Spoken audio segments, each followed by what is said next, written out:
The biggie is that you want to be intentional with your moral code, and you essentially want to condition your marketplace and condition your prospects in a way where you essentially repel your nightmare customers while simultaneously attracting your perfect customers. All right. So, how you do this is you get clear on who you do not want to work with, and you create polarity against those customers in a way that will repel them away from buying your products and services. So, who here has ever seen me on a webinar?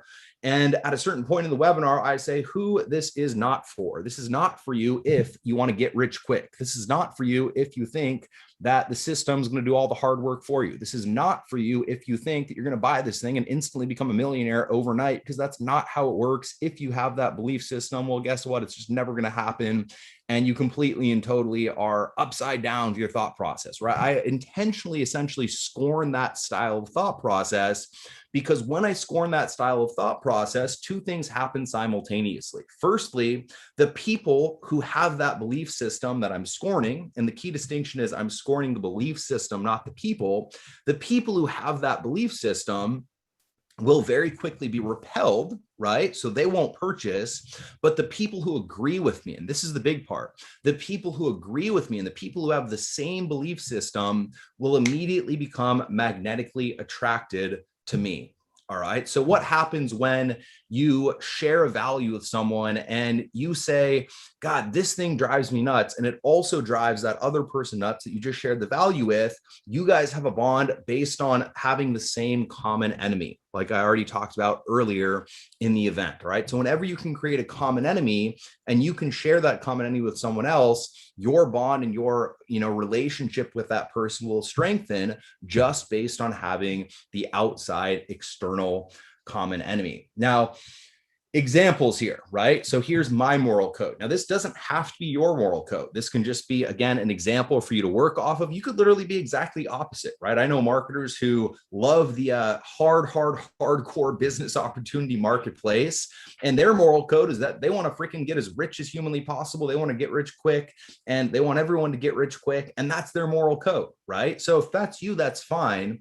But just understand that based on what you put out into the marketplace, you're going to attract a certain type of person. And you want to be clear on who you want to work with before you start attracting the wrong type of individual. So my moral code is no get rich quick, no black hat marketing, and no flashing cash. All right. So who here has ever seen me do a Facebook Live where I have, $50,000 and I'm just kind of like flashing my $50,000, telling people how cool I am because I got 50 grand on my desk, right? You've never seen it because I've never done it, because it's against my moral code.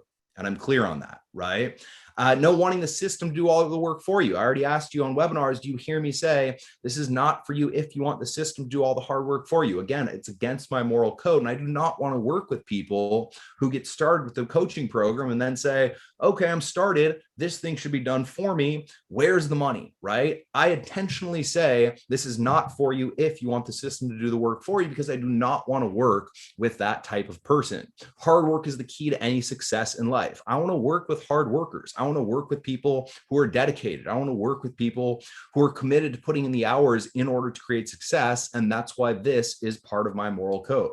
Always take responsibilities for your successes and your failures. All right. The minute you start saying that something outside of yourself is the reason that you're failing, you're essentially taking all of your power away from being able to create success in the future. And so I intentionally say this because I want people to, once again, be attracted to me who feel the same way. So I work with like-minded people who I actually enjoy working with.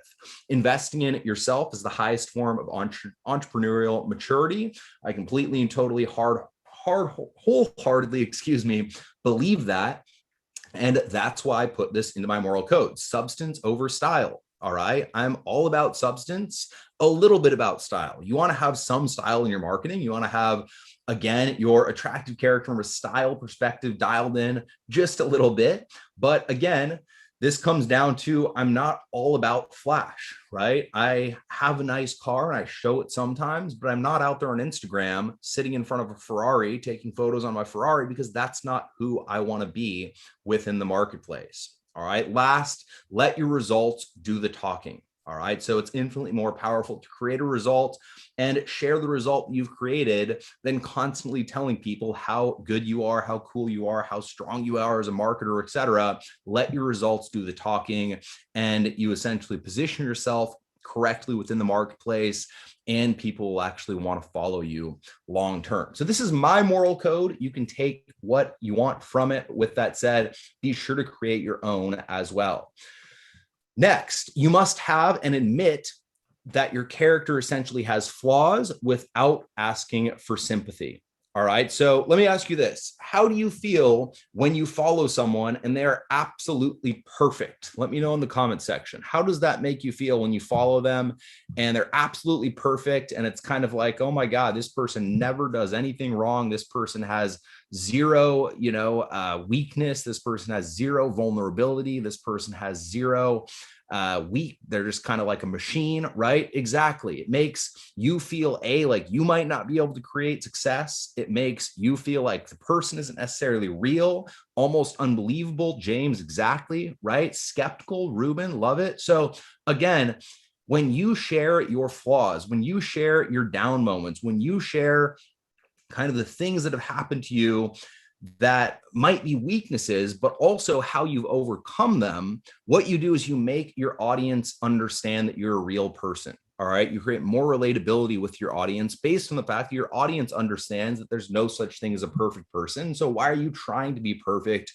with your marketing as a whole? So a superhero with no kryptonite isn't interesting. Being perfect isn't interesting. Your character flaws are your version of your kryptonite. Your character flaws should also be flaws that your audience struggles with. And in you sharing that you have and struggle with those same flaws, you'll create a sense of empathy while essentially showing them that you've overcome them. All right. So they'll understand that you truly feel and understand their struggle. All right. The thing about human beings is that even though usually 99.9% of the time there's someone out there who has been through something infinitely harder than you, people always tend to feel like no one can understand how they feel because no one has been through what they're going through. Right. And so we want to, once again, have character flaws that are in alignment with our marketplace and their character flaws so that they see and understand that we truly understand their struggle, which creates empathy. The key is to not be held back by your character flaws. So understand what it feels like to have them, but be the individual who's figured out how to overcome them and be unstoppable. All right. So be essentially the superhero that still feels and understands what it feels like to be the average Joe. All right. So in sharing your character flaws that your audience can relate to and how you've learned to overcome them, your audience will aspire to be more like you, which is the ultimate achievement in your marketing. All right. If you can have your audience aspire to be more like you through wanting to adopt your moral code, through wanting to level up and overcome their character flaws like you've been able to do, etc., that will create aspiration. When your audience aspires to be more like you, guess what? They're going to buy from you over and over and over again. If your prospects want to be like you, do you think that they'll buy from you? Absolutely. All right. So here's some examples of my character flaws: procrastination, perfectionism, fear of failure, laziness, horrible on the phone. Can't do anything technical to save my life. Now, let me know with a quick yes in the comment section. I'm going to get a quick drink of water, but let me know with a yes in the comment section if you've ever heard me talk about procrastination, struggling with it, perfectionism and struggling with it, not being good with tech, right? Let me know with a quick yes as I get a drink of water. And let me open up the comments section here.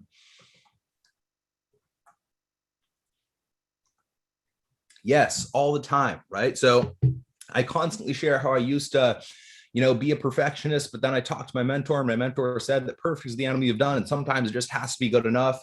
I tell that story over and over so that people understand that I used to deal with the same thing that they deal with, but I managed to overcome it. Once again, showing them kind of that, not necessarily that I'm the superhero, but positioning myself as the superhero who still feels and understands what it feels like to be the average Joe. So you can use these. These are good for our marketplace, but also you essentially want to have character flaws that are also true. All right. So if you're really good at tech, don't just say that you're not good at tech so that it's something that people can relate to, right? If you're really good at closing on the phone, don't say that you're not good at closing on the phone just because other people can relate to it. Get clear on what your unique, authentic character flaws are and message them in your marketing, but also message how you've managed to go ahead and overcome them. All right. So your assignment after this training is to spend about 10 minutes, get clear on your character flaws, dial them in and dial them in through the context of these are things that I might be struggling with right now. This is how I'm going to overcome them. And this is how I'm going to share with my audience